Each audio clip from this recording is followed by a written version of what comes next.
State down here in Tennessee. We don't need y'all to talk about us because we're going to talk about ourselves.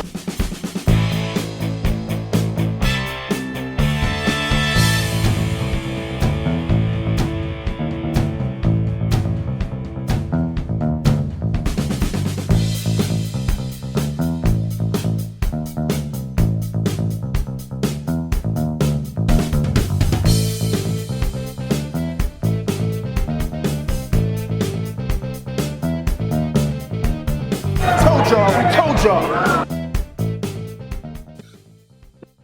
And the downward spiral continues, Jake, as the Titans go to Tampa Bay, take a big fat L to the chin, 20-6. 6, Jake. Again, another game where the end zone is nowhere to be found. Oh boy, like what's going on here? All right. Welcome into Titans Tube. I'm Justin. This is Jake, and the Titans, man. Look, going back to the beginning of the year, our conversation was, we think, this is still the best team in the AFC South. We have the best team in the division. We might be a little bit delusional now looking back, but even not winning the AFC South last year, losing that final game to Jacksonville, we still thought, we just had a bad streak of injuries. We still have the talent and the players that we think we can take this division this year. We're halfway through November, Jake, and we are possibly looking at a Titans team that could be in the top 5 draft picks once April rolls around, which is insane. Definitely top 10, but this team could be picking in the top 5, Jake. It's gotten that bad. We're not winning any games, Jake, if we can't score touchdowns. I went back and looked at it, and I think the Titans are undefeated in games where the team scores 2 touchdowns. 2 touchdowns. I mean, that's pretty casual. That's nothing. That's not, lighting the fireworks up and all that. It's pretty reasonable to expect. Can we get in the end zone twice? And the Titans, I think, are 3-0 when we've been able to do that. So I don't know what happened, Jake. This team is just continuing on this bad slope. I think 3-13 in the last 16 games is another stat I read. But anyway, Jake, I don't know. Did you watch the game? What were your feelings? Is Will Levis gonna make it through the season? That's another thing. One more thing before I throw it to you, Jake. I'm sorry. It's all just coming out right now on this Tuesday afternoon. Is we kind of want to see Will Levis play. That's the silver lining in the season going forward and evaluating him. We can't evaluate him when he's under duress as much as he is. And I can't even tell you, did Will Levis play well or did he not play well? It looked like he was getting off his back over half of the snaps he took and dropped back during pass plays. So if we can't even properly evaluate Levis, then I don't know what we're doing here, Jake. That was the biggest concerning thing, I think, coming out of this game with this offensive line. So, things aren't good, Titans fans. So, Jake, can you put a positive spin on this? Please help us feel optimistic. Oh, Justin, I know I can, that's kind of my specialty, is bringing a silver lining, positive spin on something. And like Will Levis was the positive spin that this season needed and that the Titans fandom needed to continue watching this team. But as you said, Justin, is it even worth it? Is it even worth it to put your rookie, hopefully, fingers crossed, face of the franchise guy back there just to be murdered over and over and over and over again? I saw a stat that said Will Levis has been hit in the top 10 quarterback hits. He's in the top 10, Justin. He's only played, 3 games? That is ridiculous. That is ridiculous, and that is horrible. And we thought last year that the offensive line could not get any worse. Well, we were wrong about that too, Justin, because it seems to have gotten worse somehow. And if you can't even put up 7 points in a game, I mean, what's the point of sending Will Levis out there just to be mauled? I mean, I'm all for getting him reps. I'm all for getting him live game action. I mean, you can say, oh, he's had a great camp or he's had great OTAs, a great week in practice, all you want. But until you see him in a game, you can't really do the evaluating as you said. And we might as well be a season removed, Justin, from the 4 touchdown performance against Atlanta That was 2 weeks ago. It feels like, a different season now after the last two clunkers that the Titans have put out, looking like more of the same, and more of the same is getting worse and worse. You alluded 3-13 in the last 16 games, Justin. That is something we've not seen since the Ken Wisenhunt Titans. Even the Mike Mularkey, Terry Robisky Titans were much better than this. They were a lot better than this. And I don't know. I really don't know what you do with this team going forward. Does Derrick Henry return? We're already looking at the offseason, frankly, as you alluded to. Does Derrick Henry return? Does DeAndre Hopkins return?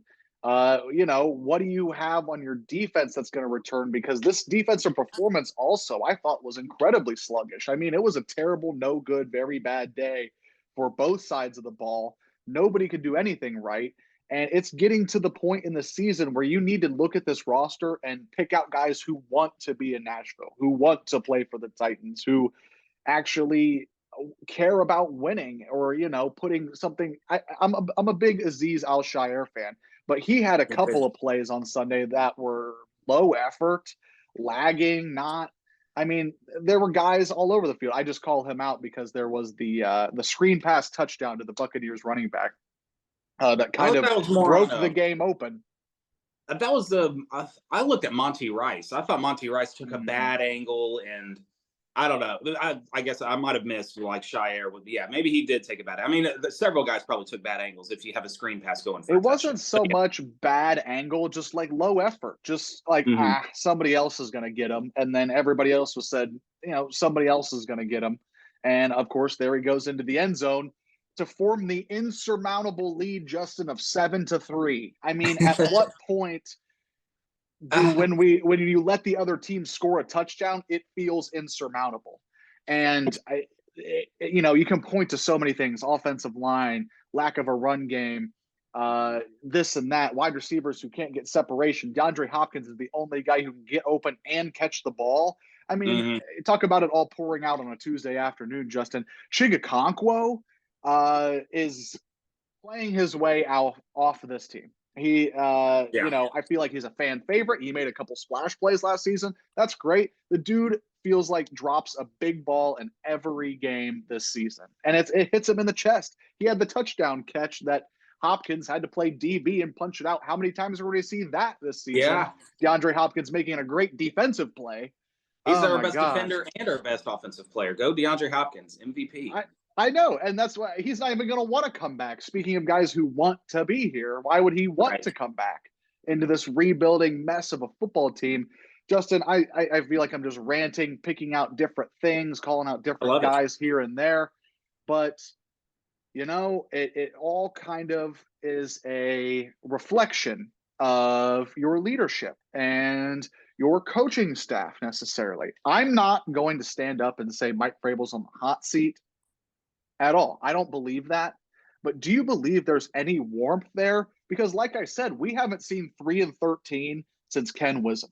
And that we only put up with that for a year and a half. So what do you do? I mean, do you give Rand Carthon another offseason or two to fix this roster? Because we are really, really seeing the log jam of bad draft picks coming to a head and really affecting this football team in a negative way.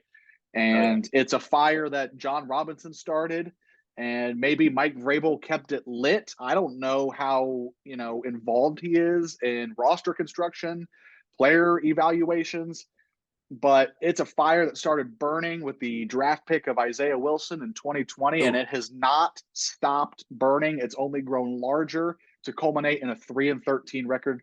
I mean, the Titans haven't won a road game, Justin, in a calendar year, all the way back to the Lambeau Thursday night game. And I was there, and that feels like it was a million years ago. So what? Also, the last time the offense scored 30 points as well. The last that was 27. Oh, you're right. Okay. Well, throw that out. Sorry. You have to go way back. We were at the last game they scored 30, Justin. So maybe we need to go to all the games forever.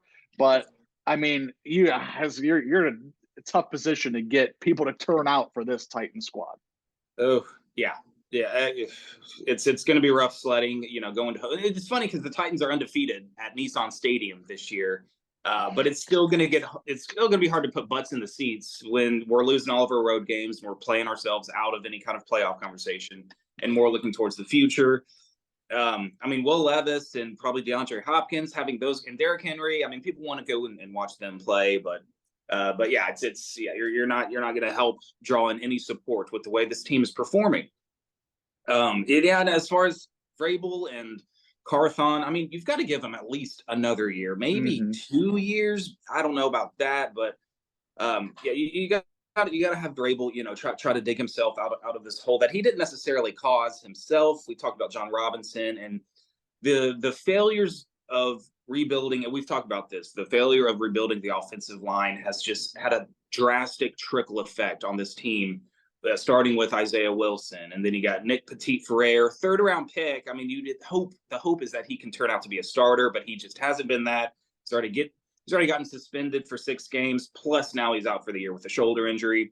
Radence, oh God, he is. The list goes on and on and on and on and on and on. Yeah, and like you said, I don't know how much Vrabel has to do with this.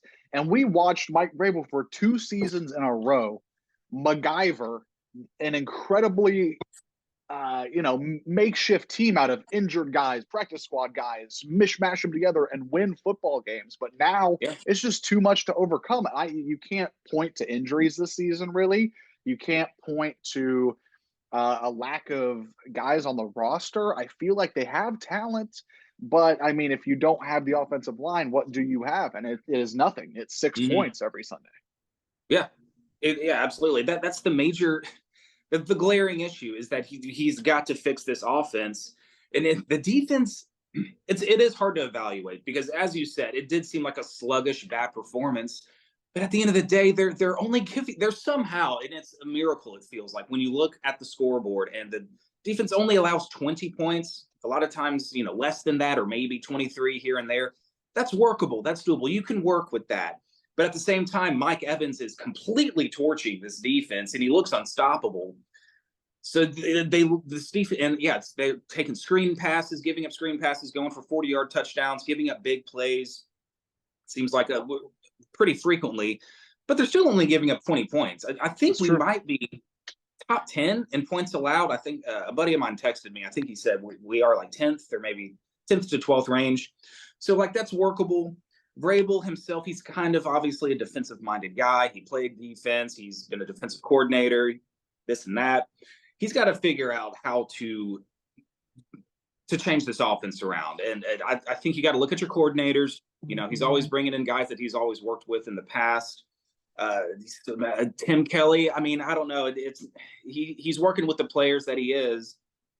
So I don't know. As fans and people that have never played football at any kind of high level. I think I played a year in middle school, so wow. I'm an expert, I think. But anyway, it's just hard to evaluate wherein lies the problem.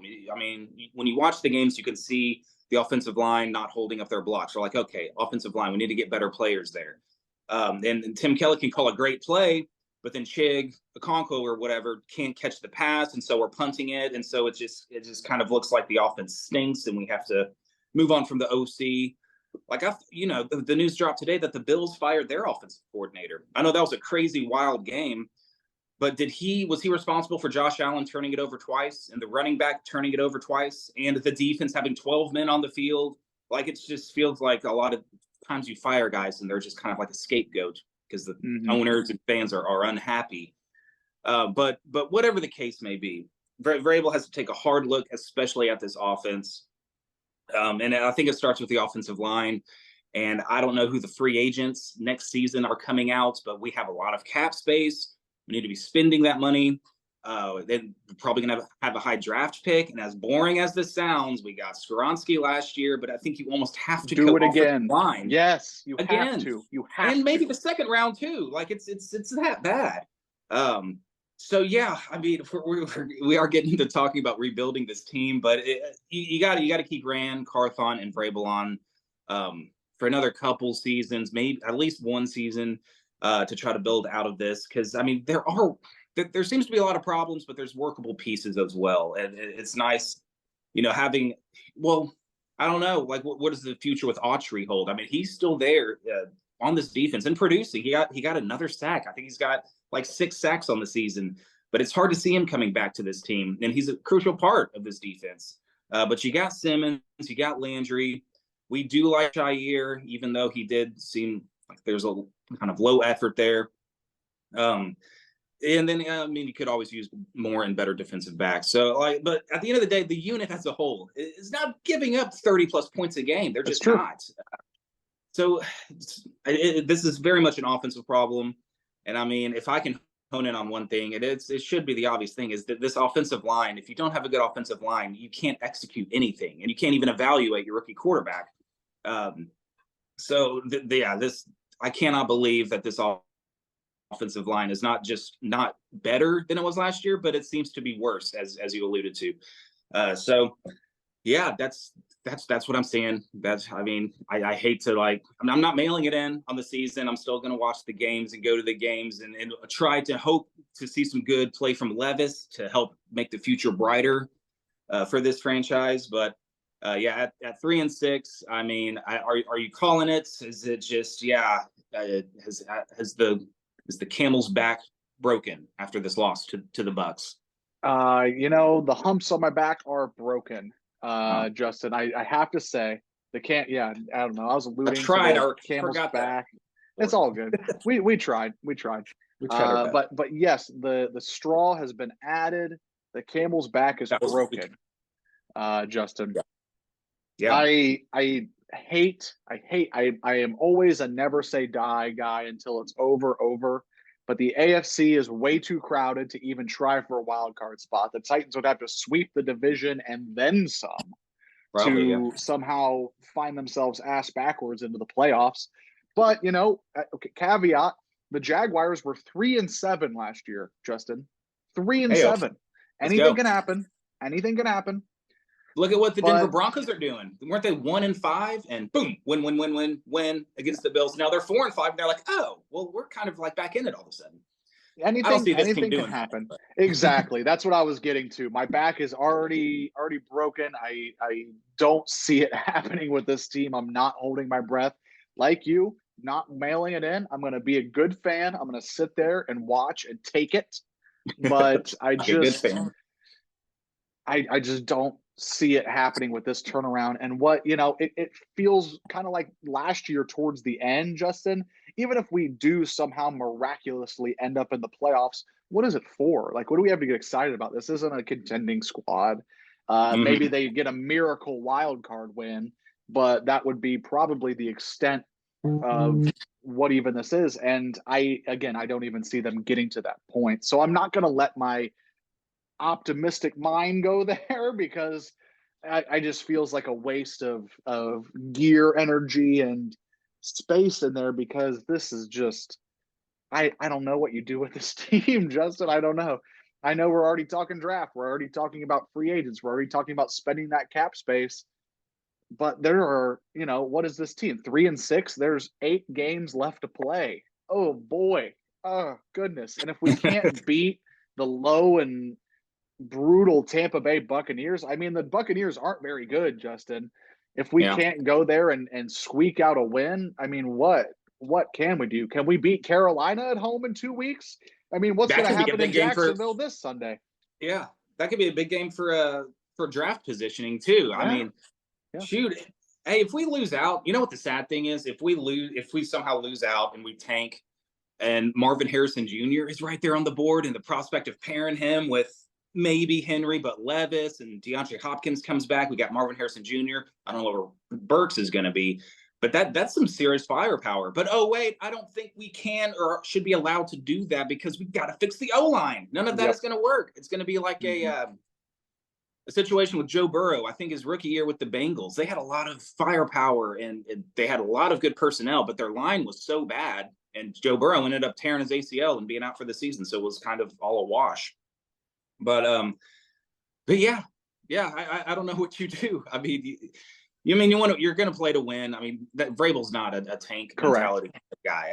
We're going to go out and to Jacksonville, give it our best shot. And I mean, hey, they just got steamrolled at home by the 49ers. I know the 49ers are on a different stratosphere than the Titans are right now, but the Jags are beatable, right? We could beat the Jags, right? Yeah. It's hard to I can't take myself seriously after like, these last few games.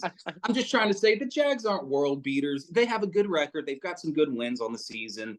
But I don't think they are ready to step into the NFL's elite tier of teams. I mean, they just hosted one across the country coming from San Francisco and got their brains beaten in. So, yeah, I don't know. Jacksonville's coming. We're going to Jacksonville. Somehow scored 14 points, maybe allow 13, and get out of there with a win. And then we host Carolina. Maybe we have a different conversation here. We don't have to talk about the draft each and every week after the game. So, but I don't know. I'm trying to keep my hopes up as much as possible. I love it. Thank you. You know, I feel like we have a good yin and yang. When you're low, I can be high, and when I'm low, you can be high, and it works out for this channel and this conversation. Yeah. And I'm with you. I agree with you. Despite being down and out and throwing in the towel on any playoff glimmer hope, I mean, this team's not going to achieve anything. But I'm with you. The Titans are going to squeak out a few wins. Vrabel is going to somehow, pull the tooth out of a couple wins along the way, and it would be very Vrabel-esque to go down to Jacksonville this week and win. I'm not counting that out, and that's just how it's kind of been. But I mean, the trend. I mean, 3-13 in the last 16. How much lower can you go, Justin? Not that much lower.